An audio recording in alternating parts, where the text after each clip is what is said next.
쉬지 않고 오르고 있습니다. 이제 100K까지 3K 정도밖에 남지 않았는데 오늘의 관점 먼저 말씀드리면 비트코인 상승 아직 끝나지 않았다. 이게 오늘의 관점이고요. 왜 이렇게 생각하고 있는지 영상 끝까지 한번 보시길 바랍니다.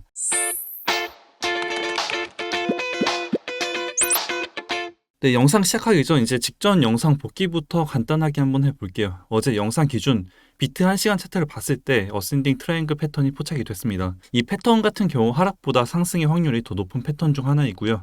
이렇게 고점과 저점이 수렴하면서 끝에 부분에 강한 상승이 발생되는데 어제 말했던 93,480달러를 강하게 뚫어주면서 상승이 나와줬고, 그리고 이 구간을 잘 지지해주면서 지금까지도 그 흐름을 이어가고 있습니다.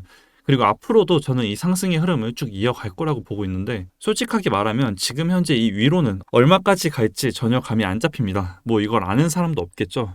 하지만 이 상승이 언제까지 이어질지 한번 추측을 해볼 수 있다라고 생각을 합니다. 저는 이 상승이 트럼프 임기 시작하는 시기 2025년 1월 20일까지 이어진다라고 봅니다. 그 이유를 이제 하나씩 말씀드려 볼게요. 비트 일봉 차트를 한번 보면 지금 제가 생각했을 때 차트의 흐름, 그리고 이 암호화폐 시장 안에서 기대감들이 저는 올해 승인된 비트코인 현물 ETF 때와 굉장히 유사하다고 생각합니다. 우선 이 비트코인 현물 ETF 승인에 대한 이슈는 2017년도 때부터 계속 이어져 온 이슈 중 하나입니다. 이게 승인된다면 아무래도 그동안 눈치 보던 기관, 기업들의 자금이 정당하게 들어올 수 있는 발판이 마련되는 것이기 때문에 코인을 하는 많은 사람들이 이 승인을 굉장히 큰 호재로 생각하고 있었습니다. 이제 저 또한 그랬고요. 당시 차트를 보면 2023년 10월쯤부터 비트코인 현물 ETF 승인된다라는 찌라시가 돌면서 2024년 1월 11일까지 기대감 하나로 순식간에 80% 이상 상승이 나와줬습니다. 그리고 정확히 2024년 1월 11일 현물 ETF 승인되고 첫 거래가 된 다음부터 추가 상승이 아닌 하락으로 시장 분위기는 전환이 됐고, 이때 약 2주 가까이 마이너스 21% 정도 조정이 나와줬습니다. 즉 공포에 사서 환희의 파라라를 보여준 전형적인 케이스죠. 1번 위치부터 2번 위치까지 온전히 기대감 하나로 이 시장은 상승했습니다. 뭐 이건 주식도 마찬가지고 부동산도 마찬가지겠죠. 당시 차트를 다시 보면 승인 찌라시가 도는 시점에 저점을 계속 높이며 지루하게 횡보를 하고 RSI 지표는 과매수 구간을 아슬아슬하게 계속 끌고 갑니다.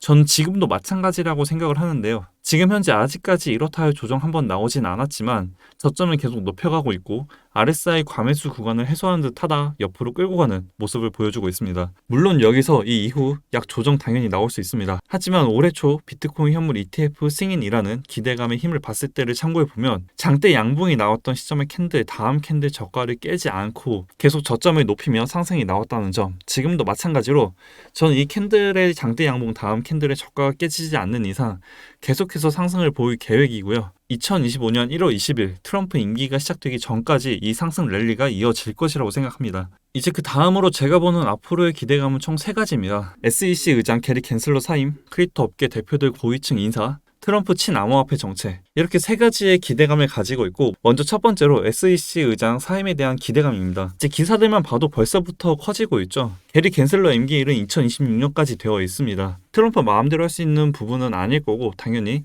정식 절차가 있습니다. 보통은 임기가 끝나기 전 눈치껏 자진해서 나가긴 하지만 이거는 뭐 게리 갠슬러 마음이라 언제가 될지 모르겠고, 사임을 했을 경우 SEC 증권 소송에 연관되어 있는 코인들 합의, 그리고 여러 코인들 뭐 솔라나나 리플 같은 코인들의 현물 ETF, 크립토 규제 완화 등 이런 이유들로 기대감이 커질 수밖에 없는 상황이라고 봅니다. 그리고 이건 이제 트럼프 임기가 시작되는 1월 20일쯤 웬만해선 다 결정이 나겠죠. 그 다음으로 크립토 업계 대표들 고위층 인사입니다. 우리가 메이저 코인들이라고 부르고 있는 대표들, 그리고 뭐 암호화폐 거래소 CEO들이 각 고위 인사에 언급이 되고 있습니다.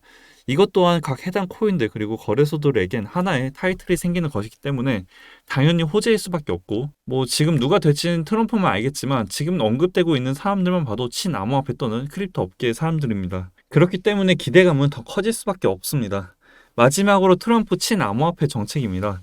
아직까지 뭐 어떤 구체적인 정책이 정해진 것은 없습니다. 제가 감히 추측을 해본다면 이 암호화폐 시장이 미국 중심으로 돌아가게 하는 정책들을 펼치지 않을까 싶습니다. 애초에 트럼프 정책 그리고 사상들이 미국의 황금기를 그리고 또 미국이 중심이 되던 시기를 원하는 사람이기에 이 암호화폐 또한 미국이 중심이 되는 정책을 펼치지 않을까 싶고요. 이것 또한 이제는 어떤 하나의 테마로 새롭게 등장하겠죠. 그렇게 된다면 2021년 때 P2E, 메타버스 관련 코인들 같은 불장을 기대해 볼 수가 있습니다. 이렇게 세 가지의 기대감을 저는 가지고 있고 지금 현재 기업들이 하나 둘씩 우리가 비싸다고 생각하는 가격대의 비트코인을 사고 있습니다. 2021년 넥슨이 고점에서 샀을 때 많은 사람들이 놀렸는데 뭐 지금 보면 어떤가요? 이제 전통 은행들도 이 비트코인 커스터디 서비스를 준비하고 있습니다. 즉 돈이 지금 이 시장으로 몰리고 있다는 뜻이고 이 시기를 절대 놓쳐서는 안 된다라고 생각합니다. 그 시기를 놓치지 않게 계속해서 관점을 공유하고 있고요. 관점은 텔레그램 안에 공지를 드렸고 들어와 계신 분들은 계속 알람 받아보시길 바라고 또 아직 안 들어오신 분들은 고정 댓글에 있는 링크를 통해 입장하셔서 확인하시길 바랍니다. 이제 오늘 영상은 여기까지고요. 오늘 영상 도움이 되셨다면 구독, 좋아요, 댓글 한 번씩 부탁드리겠습니다.